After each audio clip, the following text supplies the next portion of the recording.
Et bonjour les amis Turfis, c'est Simon, j'espère que vous allez bien, que vous êtes bien installés, que vous êtes quoi noter les tuyaux, la base, le favori, le choco, le tocard du jour pour ce samedi, un quintet de gala à Vincennes avec 18 partants pour un groupe 1 qui sent la poudre. Étudions ensemble pour ceux qui veulent bien sûr les tuyaux et les pronos, ça se passe en fin de vidéo directement, vous avez le timecode dans la description pour aller vers la rubrique que vous souhaitez.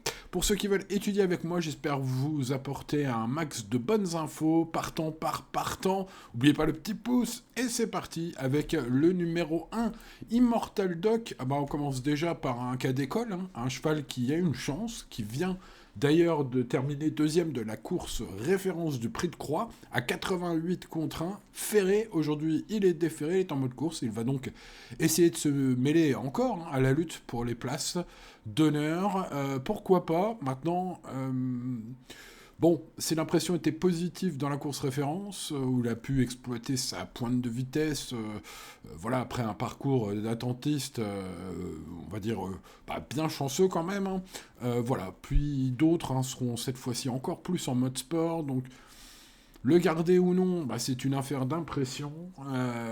Voilà, à vous de voir pour ce numéro 1. Pas impossible, ça commence fort. Passons au numéro 2, Canto Avis, un fils de Reddy Cash, qui a couru de manière honorable dans le Prix de Croix.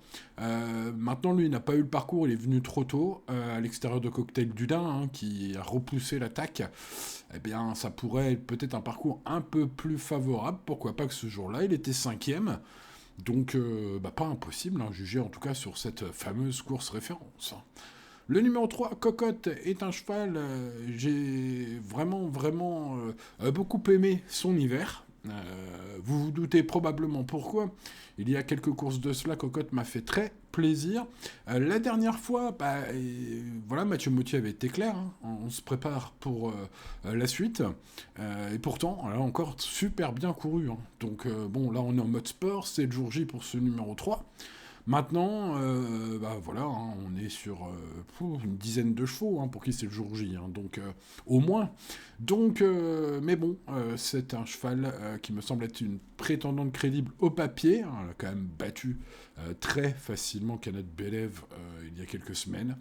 Donc voilà, une chance régulière au papier et un cheval que j'adore. Passons au numéro 4, Katinka du Mouchel, qui est dans une phase une phase un peu délicate ces derniers temps, avec des disqualifications, des classements pas terribles. Au niveau groupe 1, j'ai l'impression quand même qu'elle est un peu barrée.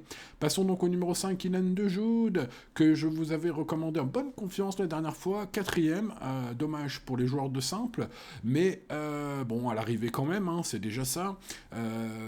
Voilà, ça manquait un peu de mordant. Aujourd'hui, tout a été intensifié pour arriver au top du top pour ce prix incroyable, hein. Cette course est vraiment un objectif prioritaire pour son entraîneur qui l'aime beaucoup. Bon, ses statistiques à ce cheval-là sont magnifiques et ce prix Bold Eagle hein, pourrait tout à fait lui revenir, hein. En tout cas, j'y crois à ce numéro 5. C'est mon préféré. Ce sera pas le préféré de tout le monde, hein. Passons aussi Skolsfella, après un contretemps physique, il semble retrouver la forme, hein. La dernière fois, il est parti à 4 contre 1, incroyable. Je crois même, hein, comme ça de mémoire, hein, je crois même que ce jour-là, je l'avais mis plutôt dans les outsiders, peut-être même en choco ou en tocard du jour, pensant qu'il aurait une grosse cote. Il était à 4 contre 1 écrasé d'argent. Bon, il a fini sixième, courant bien par rapport à sa chance qu'il avait auparavant, c'est-à-dire voilà, de retour de Bobo. Voilà, bon là, du coup, ça s'est bien passé la dernière fois pour une semi-rentrée.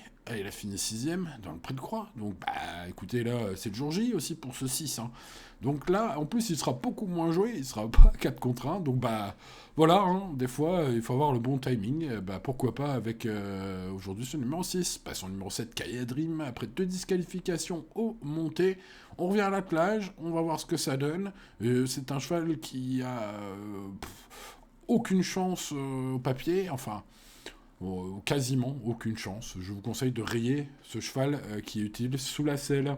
Passons au numéro 8, Ansiero, vainqueur de groupe 1 en Italie.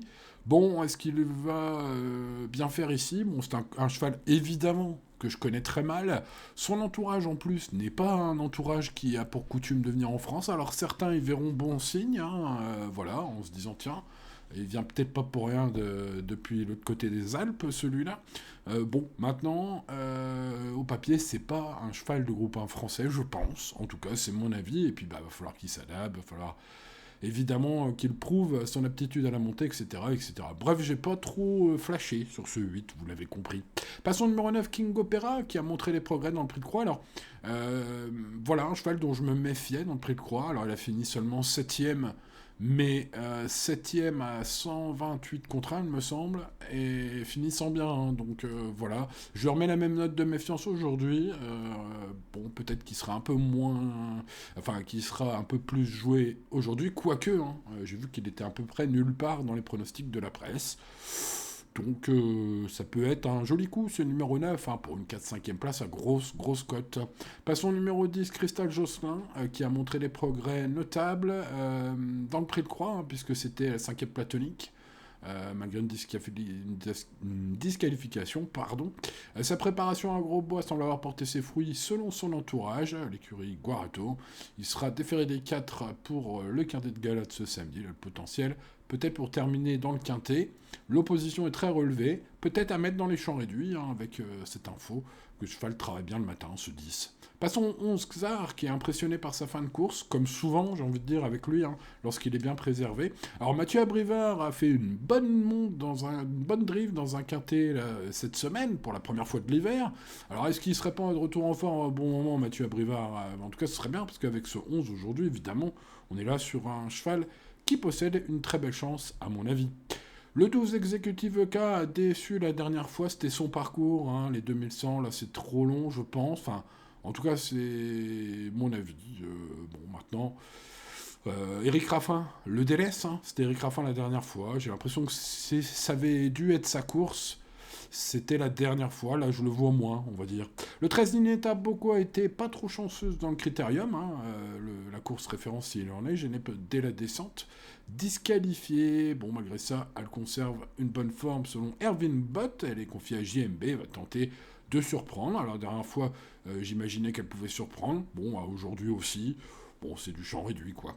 Passons au 14, Califlandia, double gagnant de groupe 1 sous la selle. Voilà un peu l'X de la course, hein, puisque son coach l'annonce capable de briller aussi au sulky. Bon, maintenant, en termes de papier pur, c'est pas trop le cas. Maintenant, c'est Eric Raffin hein, qui a choisi ce 14 aujourd'hui. Donc peut-être pas pour rien, champ réduit. Champ réduit également le 15, Esthesia. Oui, ça fait beaucoup de champs réduits, mais bon, dans les champs réduits, ça coûte pas cher hein, si on part avec 4 bases. Ça coûte pas cher de rajouter quelques chevaux. Esthesia réalise une performance remarquable hein, dans le critérium continental. Maintenant, on est sur plus long. Aujourd'hui, 0 sur 2 départ volté, les amis turfistes. Donc même si, oui, sa chance est tout à fait théoriquement forte, même si, oui, la ligne est superbe, avec Keep Going, hein, qui me refaisait plaisir ce jour-là. Bref, voilà, mais 0 sur 2 départ volté, je sens bien que ça va être un faux favori, ce 15. Bien le goût aux manettes. Voilà, après, c'est à vous de voir. Hein. Si vous voulez vraiment jouer la théorie pure, peut-être qu'il faut mettre ce 15 assez haut.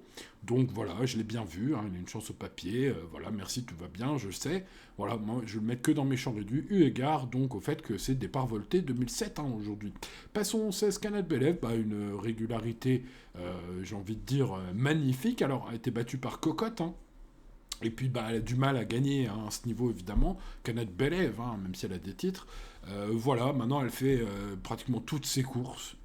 Benjamin Rochard est aux manettes, donc ce 16 sur un ticket logique, il faut le mettre. Killmister a progressé au fil de ses sorties hivernales et bénéficie d'un vrai pilote. Cette fois, avec Alex Abrivard, ce 17 semble peut-être plus performant sur les parcours de vitesse. Hein. Il y en a quelques-uns comme cela dans cette course. Il en fait partie. Bon, maintenant, est-ce qu'il va s'adapter à plus long? Il peut prétendre à une place, si tel est le cas, évidemment. Hein, c'est l'un des plus riches. Hein, en parlant de plus riches, réveil incroyablement soudain de Cocktail du Dain, la dernière fois, ce 18. Il avait quand même pas très bien couru. D'ailleurs, les chevaux de l'écurie n'ont pas très bien couru pour l'instant cet hiver. Bon, apparemment, c'est le réveil hein, chez les LR, puisque la dernière fois, il a fait ce qu'il aime. Hein. Devant méchant, on repousse toutes les attaques, on repart pour finir, Et voilà, on va laisser peser, on gagne. Alors, est-ce qu'il va refaire la même aujourd'hui? Bah, point d'interrogation. Bon, il était quand même très très chuchoté la dernière fois, hein. Vous l'avez forcément vu, si vous suivez les courses, bien sûr, au niveau de sa cote, hein. Il était incroyablement joué comme un bon favori sûr, alors que, voilà, il avait rien montré de trop bien.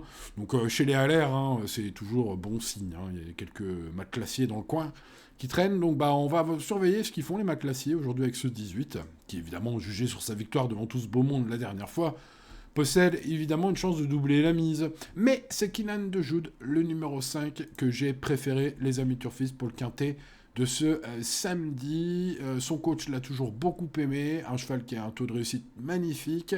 Il sera encore mieux normalement que la dernière fois. En tout cas, on a bossé en conséquence dans son entourage, avec ces quelques ajustements déférés des 4.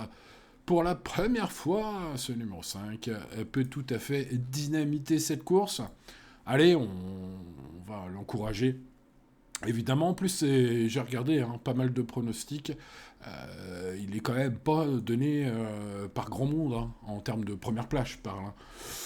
Donc voilà, jolie cote à prévoir sur ce 5. Allez, on croise les doigts pour que ce cheval rejoigne ma belle collection de bases en or. Passons au favologique, Cocktail du Dain. Alors, incroyable retour en vie, résurrection de Cocktail du Dain la dernière fois. Bon, écoutez, tant mieux pour son entourage. Surveillons l'argent des matelassiers, hein, dans cet entourage, hein. Évidemment, l'argent ment très très rarement, ou pratiquement jamais, hein. Donc voilà, là aujourd'hui, il mérite sur sa course, hein, moins de 3 contre 1, donc s'il est à 2 contre 1, ce sera bon signe, hein, l'ouverture à la prise d'antenne de la chaîne officielle. S'il est à 2 contre 1, ce sera très très bon signe. Bon, s'il repart dans les 4-5 contre 1 à ce moment-là, voilà, ce sera pas terrible du tout. Bref, vous l'avez compris, hein, parfois l'argent fait un petit peu avancer les chevaux, allez savoir pourquoi. Passons à mon choco du jour, Cocotte. Quel amour de cheval, je l'adore, m'a fait gagner des gros sous. Il y a quelques semaines, la dernière fois, j'avais bien compris, je vous l'avais relayé les amis dans cette vidéo, que son coach, hein, c'était pas le jour J, et pourtant elle a très bien couru. Donc écoutez, hein, je crois que là, il faut mettre ce numéro 3, c'est mon avis. Colsfella, le numéro 6. Allez, la dernière fois, incroyablement écrasé d'argent, j'ai pas compris pourquoi. Aujourd'hui, il y aura moins d'argent, et pourtant sa chance est supérieure à la dernière fois. Donc c'est peut-être le bon moment pour tenter sa chance avec ce numéro 6. En tout cas, c'est mon avis, ça reste uniquement mon avis, les amis turfistes, hein. 5, 18, 3 et 6 sont donc mes 4 chevaux préférés, privilégiés. Mais vous le voyez, ce quintet est très ouvert. Ensuite, je mets le 11, le 16, le 2... et le 9, ainsi que le 14 dans mon champ réduit. En partant de 4 bases, je vais même pouvoir rajouter 2-3 chevaux, hein, qui sont des regrets. J'en ai parlé au cours de cette vidéo. Bref, voilà, essentiellement, hein, dans ce genre d'indice de confiance, assez bas, hein, finalement. Voilà, une stratégie possible, selon bien sûr votre budget. Et ce que vous voulez faire, les amis, il ne me reste plus qu'à vous souhaiter bonne chance. N'oubliez pas le petit pouce, de vous abonner pour ne rien manquer. J'espère vous retrouver demain pour le prix d'Amérique. On va se régaler. Ça va être la plus belle course de l'année, j'ai envie de dire, en tout cas pour ce qui est des trotteurs. Et j'espère bien vous aiguiller, les amis. Donc pensez à activer la cloche pour rien manquer demain, par exemple pour dimanche. En tout cas, bonne chance pour ce samedi et à demain pour de nouvelles aventures. Restez toujours raisonnables. Ciao, ciao.